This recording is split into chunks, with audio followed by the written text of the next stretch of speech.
बर्फ का एक ऐसा तूफान, एक ऐसा बवंडर जो केवल और केवल तबाही लेके आता है।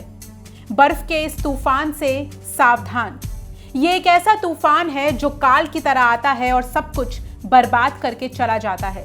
नमस्कार, आप देख रहे हैं हिंद भारत और मैं हूं आपके साथ आयुषी मित्तल। वो युद्ध क्षेत्र जहां मौसम की बेरहमी बहुत ही जानलेवा होती है और ये बर्फिस्तान बन जाता है काल का आलाम। कैसे, देखिए हमारी इस खास पेशकश में। भारतीय सेना का जवान जम्मू कश्मीर के ट्रांस सेक्टर में टाइगर हिल इलाके में मुस्तैदी के साथ अपनी ड्यूटी कर रहा था।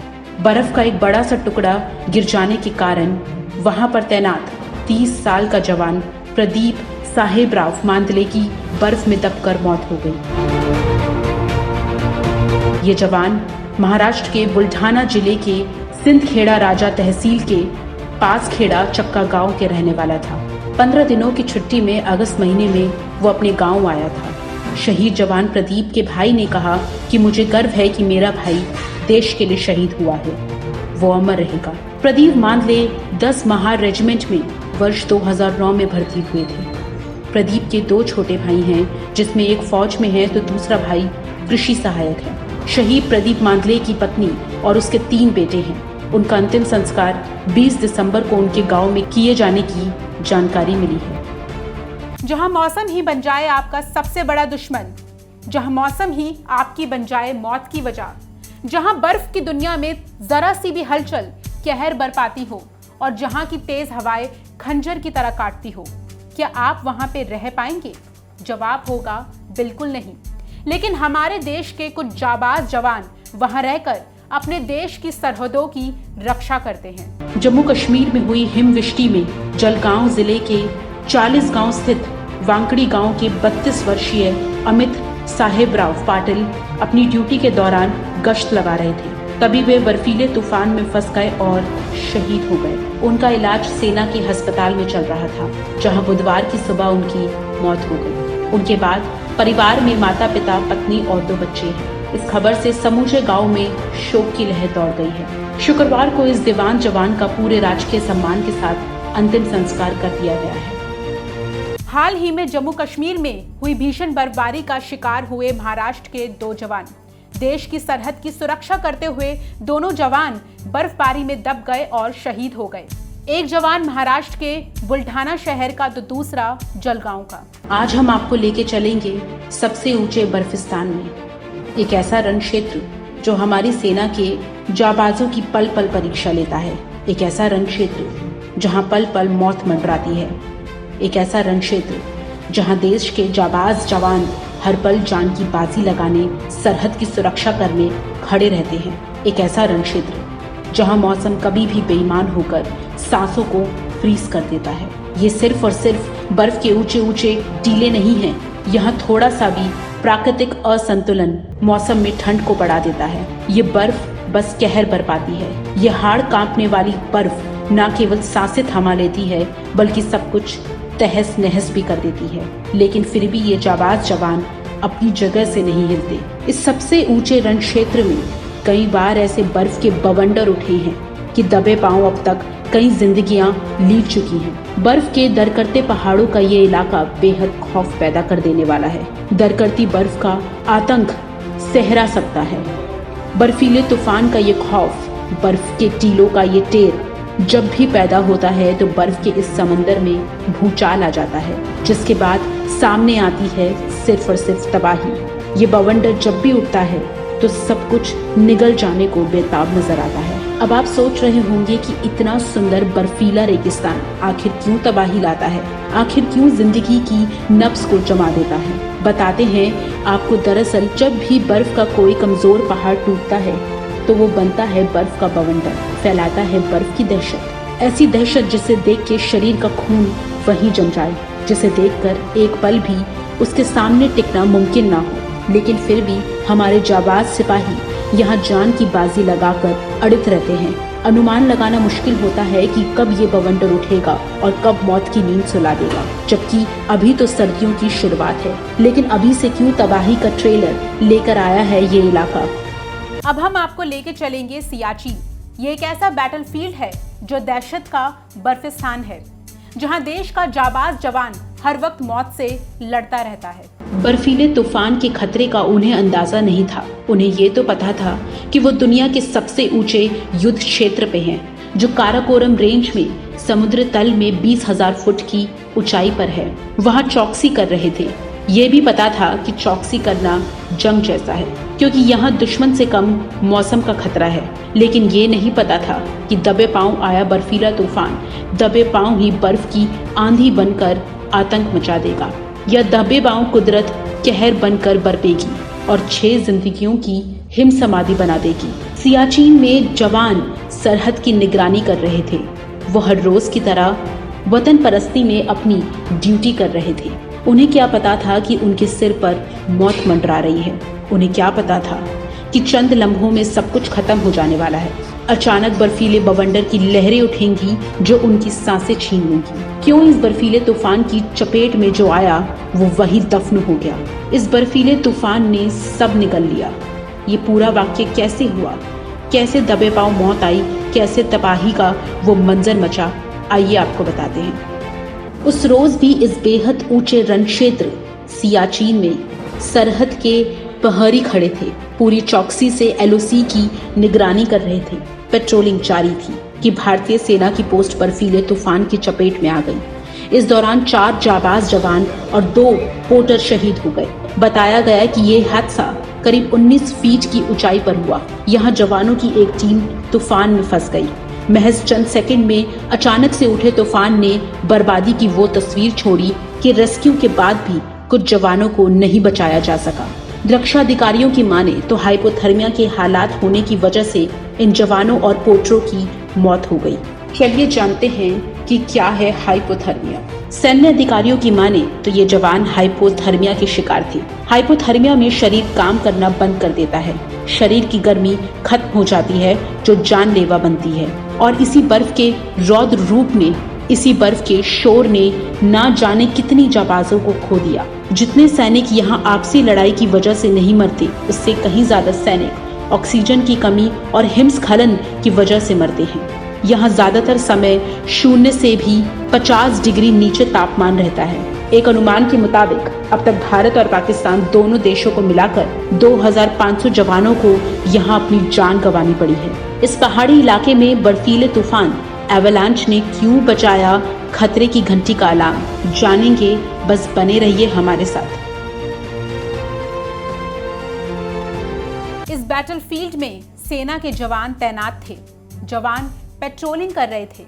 तभी एक ऐसा एवलांच आया जिसने जवानों को संभलने तक का मौका नहीं दिया और साथ ही 4 जवान और 2 पोर्टर की जान अपने साथ ले गया। ये अचानक दबे पांव आता है, भनक भी नहीं लगती, लेकिन जब भी आता है तबाही का सैलाब लेकर आता है। धरती का आलम सफेद चादर से ढका होता है। रह जाते हैं सिर्फ कुदरत की तबाही के निशान। ये निशान कुदरत के क्रोध के हैं। ये निशान मौसम की मार के हैं। ये निशान अगड़ाई लेते बर्फ की ऊंची ऊंची लहरों के हैं, क्योंकि ये तूफान जब भी आते हैं साथ सिर्फ बर्बादी की तस्वीर लाते हैं। इनकी रफ्तार को काबू करना मुश्किल है। दहाड़ मारता ये तूफान सांसों की डोर को वहीं जमा देता है।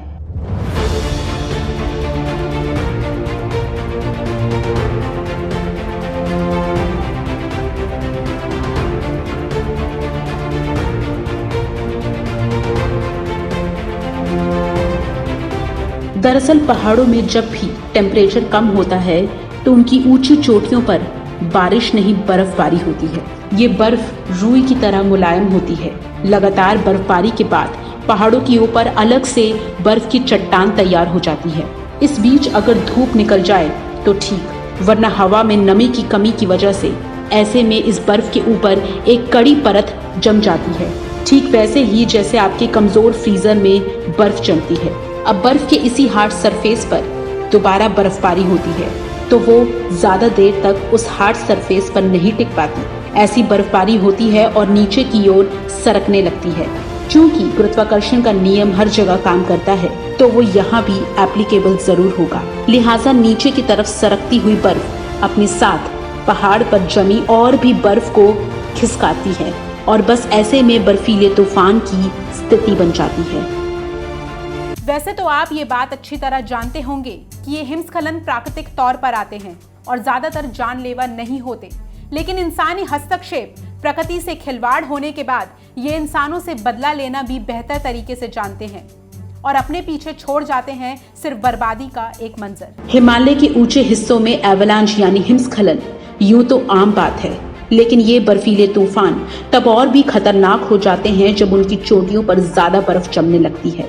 ये बर्फ परत दर परत जम जाती है और बहुत ज्यादा दबाव पड़ने की वजह से ये परतें खिसकती रहती हैं। तेज बहाव के साथ नीचे की तरफ बहती हुई ये सैलाब का रूप ले लेती हैं। इसके रास्ते में जो कुछ आता है उसको अपने साथ ले जाती हैं। हर साल सेकंडों में लोगों की जान लेने वाले ये बर्फीले तूफान प्राकृतिक तौर पर भी आते हैं और इंसानी गतिविधियों से भी। ऐसे में ऐसा जलवायु परिवर्तन होता है, इसमें ऐसा भारी हिमपात होता है कि ऊंचे शोर की वजह से सब सुन्न हो जाता है।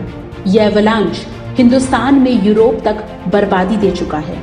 हर साल दुनिया में अपनी दस्तक देने वाला एवलांच कब आ जाए इसका अनुमान लगाना बेहद मुश्किल है। हिमालय की गोद में बसे जम्मू कश्मीर, हिमाचल, उत्तराखंड समेत उत्तर पूर्व के इलाकों में भी वक्त वक्त पर बर्फीले आतताई का सामना करना पड़ता है।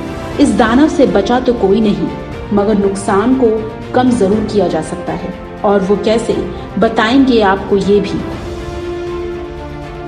इस पहाड़ी इलाके में मचाया कुदरत ने खतरे की घंटी का अलार्म। क्यों बनी रहती है इस पहाड़ी इलाकों में खतरे की आहट? कैसे आता है आखिर ये बर्फीला तूफान? तकनीकी तौर पर इस तूफान को एवलांच कहा जाता है, लेकिन आखिरकार ये एवलांच आता कैसे है? क्या इससे बचना मुमकिन है? एवलांच के आने के दौरान क्या क्या एहतियात बरतना जरूरी है, देखेंगे हम इस रिपोर्ट में। एवलांच आने की वजह जानने से पहले आपको बता दें कि इसका सबसे ज्यादा खतरा सर्दी में होता है। बर्फ से ढके पहाड़ों में जब हलचल होती है, जमीन में जब भूकंप आता है, बारिश और हिमपात जब तेजी से होता है, तब आता है तबाही मचाने वाला एवलांच। ये पहली घटना नहीं है जब इंसान ने कुदरत के आगे सरेंडर किया। ऐसे कई बर्फीले तूफान आ चुके हैं जो दुनिया भर में अपनी दहशत फैला चुके हैं। दरकती बर्फ की चट्टानें घाटी में खौफ कई बार फैला चुकी है। पिघलते ग्लेशियर से तबाही का अलार्म बज चुका है। आलम में हाल ये है कि यहाँ नहाने के बारे में तो कोई सोच भी नहीं सकता। यहाँ तक कि जवानों को दाढ़ी बनाने से भी मना किया जाता है, क्योंकि यहाँ त्वचा इतनी नाजुक हो जाती है कि उसके कटने का खतरा लगातार बना रहता है। ऐसे में अगर एक बार त्वचा कट जाए तो घाव भरने में काफी समय लगता है। यहाँ लगभग 3 महीने सैनिक तैनात रहते हैं और उस दौरान वो बहुत ही सीमित दायरे में घूम फिर सकते हैं। संघर्ष विराम होने के चलते सैनिकों के पास वहाँ ज्यादा काम करने को भी नहीं होता, उन्हें बस समय गुजारना होता है। वैसे स्कीइंग रिसोर्ट पर छोटे विस्फोट करके एवलांच का बड़ा खतरा रोका जा सकता है। इसमें बर्फ को एक तरफ खिसकने से रोका जा सकता है और साथ ही बर्फ के खिसकने की रफ्तार को भी धीमा किया जा सकता है। लेकिन पूरी दुनिया पर आज ऐसे एवलांच का खतरा मंडरा रहा है। सियाचिन, जो दुनिया का सबसे बड़ा वॉर जोन है, आखिर वहां पे आते कैसे हैं एवलांच? यहाँ अब तक ऐसे कितने एवलांच आए हैं? बढ़ते तापमान की वजह से क्यों दुनिया खतरे में है? क्यों ग्लेशियर का अस्तित्व मिटता जा रहा है, जानेंगे हम इस रिपोर्ट में। सिर्फ भारत में ही नहीं, बल्कि सियाचिन ग्लेशियर की दूसरी तरफ पाकिस्तान की गयारी सेक्टर में भी ऐसा ही हालात बने हुए हैं। 2012 में एक हिमस्खलन में पाकिस्तान के 129 जवान और 11 आम लोग मारे गए। दरअसल हालात कुछ ऐसे हैं कि यहाँ की बर्फ कभी भी ढल जाती है। जवानों को खतरा सिर्फ बर्फ से ही नहीं, बल्कि सूरज के चमकने से भी है, जिसका सबसे ज्यादा खतरा होता है उनकी आंखों को। ऐसी चमक से किसी की भी आंखों की रोशनी तक जा सकती है। गौरतलब है कि सियाचिन को 1984 में मिलिट्री बेस बनाया गया था। तब से लेकर अब तक 873 सैनिक सिर्फ खराब मौसम, बर्फीले तूफान और हिमस्खलन के कारण अपनी जान गंवा चुके हैं। सैनिकों को दूसरी जगहों से लेकर जब सियाचिन पर तैनात किया जाता है तो उससे पहले उन्हें इतने ठंडे मौसम के अनुरूप खुद को ढालने के लिए तैयार किया जाता है। सैनिकों से ये अपेक्षा की जाती है कि वो सिर्फ एक सैनिक ही ना होकर एक पर्वतारोही की तरह भी परिस्थितियों में ढल जाए। मनोरंजन का भी यहाँ कोई साधन नहीं है, यानी पहाड़ों के बीच पहाड़ सी मुश्किलों के साथ चलता है यहाँ सैनिकों का जीवन। ये इलाका हिंदुस्तान के पराक्रम का गवाह है। हमारे इस प्रोग्राम के पहले अंक में इतना ही। मिलूंगी आपको अगले अंक में बर्फीले तूफान के कहर के साथ। तब तक के लिए आप मेरे साथ देखते रहिए हिंद भारत। खबरों में बने रहने के लिए चैनल को सब्सक्राइब करें और ये बेल आइकन जरूर दबाएं।